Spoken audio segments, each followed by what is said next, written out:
येऊ शकतील, कारण का त्यांच्याकडे ती केस असेल. त्याच्यामुळे माननीय मुख्यमंत्र्यांनी ह्याच्यावर स्पष्टीकरण, कारण का ते गृहमंत्रीही आहेत, त्यांनी त्याचं स्पष्टीकरण दिलं पाहिजे की नक्की काय, आम्हाला कसं माहिती असेल की खरं काय आणि काय झालं नाही. नरेंद्र मोदी मुंबईबरोबर आहेत, नवी मुंबईच्या एअरपोर्टचं उद्घाटन करतात, मात्र युवा पाटलांचं नाव द्यावं या मागणीसाठी काही ग्रामस्थ तिथं आंदोलन करतात. आपल्याकडे नाव दिलं नाही, नाराजी नागरिकांची आहे. मला असं वाटतं आपल्याला आठवत असेल, माननीय उद्धवजींचं सरकार होतं, महाविकास आघाडीचं सरकार असतानाच हा प्रस्ताव पास केलेला. आणि बाळ्या मामा, माझे संसदेतले सहकारी जे खासदारी आहेत भिवंडीचे, बाळ्या मामांनी तर सगळ्यात मोठी आंदोलनं या संदर्भात आणि मागणी केलेली आहे. ही स्थानिक लोकांची भावना आहे. त्याच्यामुळे आमची अपेक्षा आहे की हे नामकरण लवकरात लवकर व्हावं, कारण काही स्थानिक लोकांच्या आस्थेचा विषय आहे.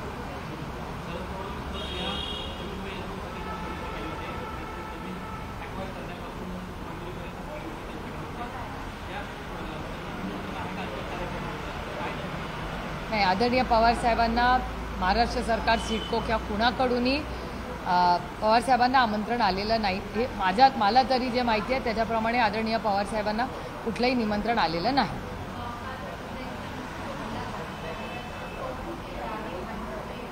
कुणावर त्याचं कौतुक केलंय कोणी?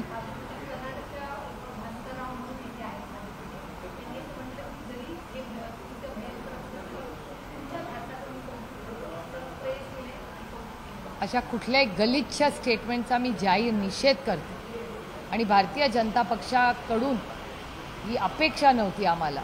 म्हणजे हा काही राजकीय पक्ष नाही आहे, ही काही राजकीय घटना नाही आहे. दुर्दैवी आहे महाराष्ट्रासाठी, नाही भारतासाठी काळा दिवस आहे. जर सरन्यायाधीशांचा, गवई साहेबांचा असा जर अपमान करणार असेल एखादा पक्ष, तर त्या पक्षाच्या विरोधात आम्ही लढू, जाहीर निषेध करू. आणि त्या पदाची आणि त्या व्यक्तीचा मान सन्मान हा टिकलाच पाहिजे, कारण का तो मान सन्मान हा फक्त तुमचा आणि माझा आणि आपल्या राज्याचा नाही आहे, पण या देशाचा आहे. आणि त्याचबरोबर ती जबाबदारी भारतरत्न डॉक्टर बाबासाहेब आंबेडकरांच्या संविधानाच्या चौकटीतली महत्त्वाची जबाबदारी आहे. त्याच्यामुळे त्याचा जर कोणी अपमान केला तर आम्ही सहन करणार नाही.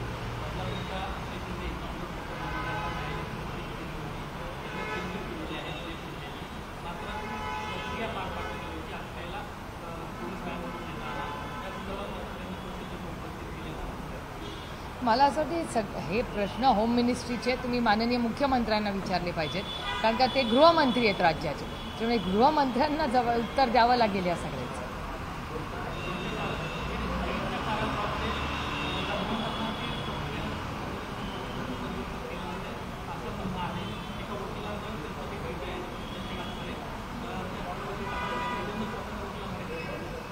सातत्याने बीडचा कारागृह, तिथे होणाऱ्या हत्या, तिथे होणारे अन्याय, हे आपण सगळेच गेले अनेक महिने बघतोय. म्हणजे मला आश्चर्य वाटतंय, बीडसारख्या सुसंस्कृत जिल्ह्यामध्ये ज्या पद्धतीने पोलीस किंवा यंत्रणेच्या मागे ही जी अदृश्य शक्ती आहे, जी संविधानाच्या धाकही नाही, त्याला ना वर्दीचा धाक आहे, हे खूप दुर्दैवी आहे. आणि बीडमध्ये आणि पुणे जिल्ह्यामध्ये जो क्राईम वाढलेला आहे, हा माझा डेटा नाही, हा महाराष्ट्र सरकारचा डेटा आणि भारत सरकारचा डेटा आहे. हे अतिशय चिंताजनक आहे.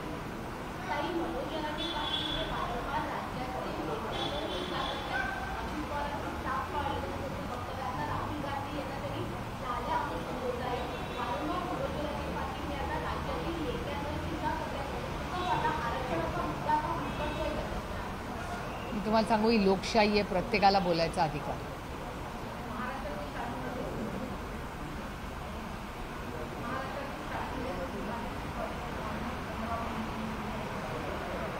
मला असं वाटतं मराठी भाषा, हिंदी भाषा, इंग्रजी भाषा, गुजराती भाषा, तामिळ भाषा, उर्दू भाषा, अशा अनेक वर्ष या भाषा यांच्या शाळा महाराष्ट्रात आणि भारतात या आहेतच.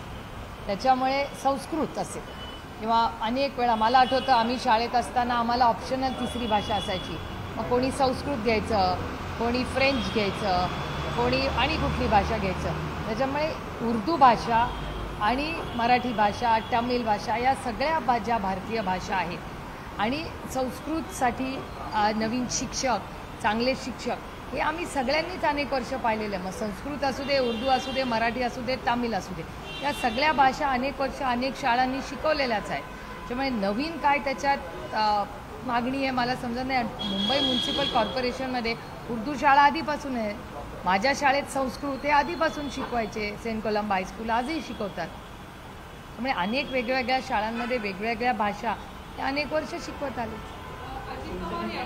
माझा एवढाच आग्रह आहे की तुम्ही दुसरी तिसरी भाषा कुठलीही शिका, पण मातृभाषा ही आलीच पाहिजे. तुमची जी काय मातृभाषा असेल, मग तुम्ही महाराष्ट्रात राहत असाल तर मराठी, तामिळमध्ये तामिळनाडूत राहत असाल तमिळ, बेंगॉलमध्ये राहत असाल तर बेंगॉली.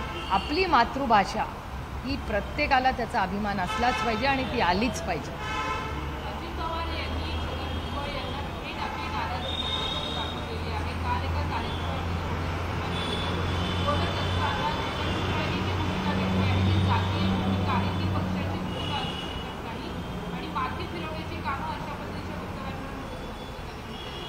त्यांच्या पक्षाचा अंतर्गत प्रश्न आहे. त्यांनी काय तो निर्णय त्यांच्या पक्षाने घेतला पाहिजे की त्यांची भूमिका काय आहे, आणि त्यांनी त्यांची भूमिका काल त्यांच्या पक्षाच्या मीटिंगमध्ये स्पष्ट केली असेल.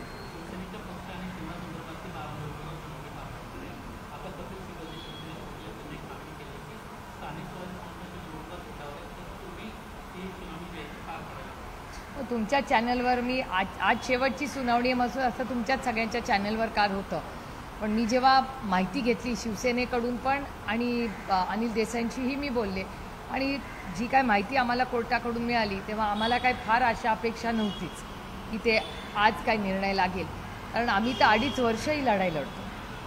त्याच्यामुळे पण आम्ही लढत राहणार, कारण का आमच्यावर अन्याय झालेला आहे. सेनेवर पण झाला आहे आणि राष्ट्रवादी काँग्रेस पक्ष, आणि आमचे कागदपत्र सगळे म्हणजे आहेत सगळ्यांच्या समोरच आहे आणि वास्तव आहे सगळ्यांच्या समोर.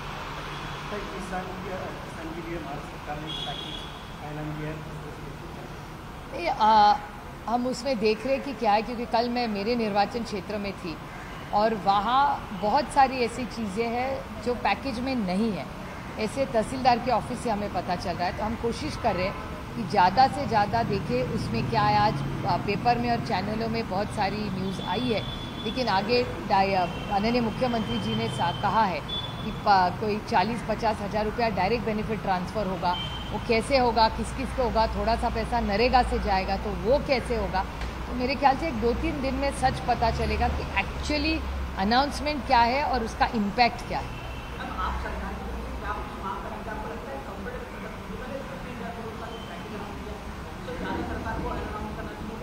नहीं, अनाउंस नहीं, हमको अनाउंसमेंट नहीं चाहिए, हमको एक्शन चाहिए.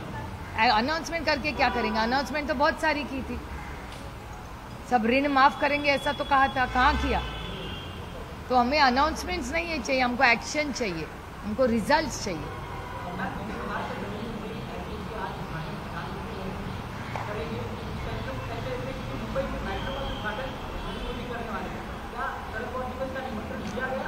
नहीं, हम किसी को भी सिडको या महाराष्ट्र सरकार से कोई भी आमंत्रण हमको किसी को भी नहीं आया, लेकिन हमारी शुभकामनाएं हैं कि महाराष्ट्र में एक बड़ा अच्छा एयरपोर्ट हो रहा है, मेट्रो हो रही है, उसका हम स्वागत करते हैं. लेकिन उसके साथ जैसे इसका भी स्वागत करते हैं, मेरी हाथ जोड़ के महाराष्ट्र सरकार को विनती है कि हमारा जो किसान दिक्कत में है उसको भी मदद करें.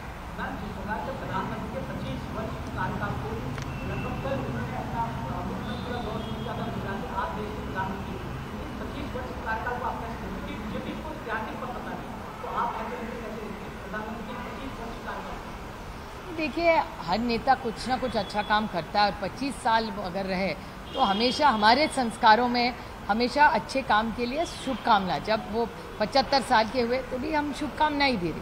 तो कभी न कभी राजनीति से उठकर ये ऐसी चीज़ें हमारे संस्कारों में हैं.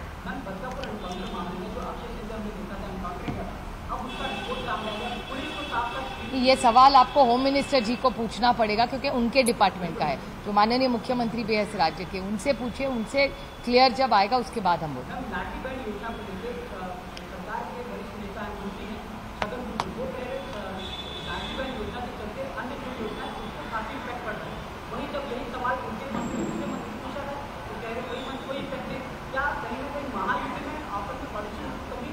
नहीं, महायुति में कोऑर्डिनेशन है नहीं तो ये रोज आपके चैनल पे ही दिखता है, अलग से मुझे बोलने की ज़रूरत ही नहीं। Thank you, thank you, thank you. हाँ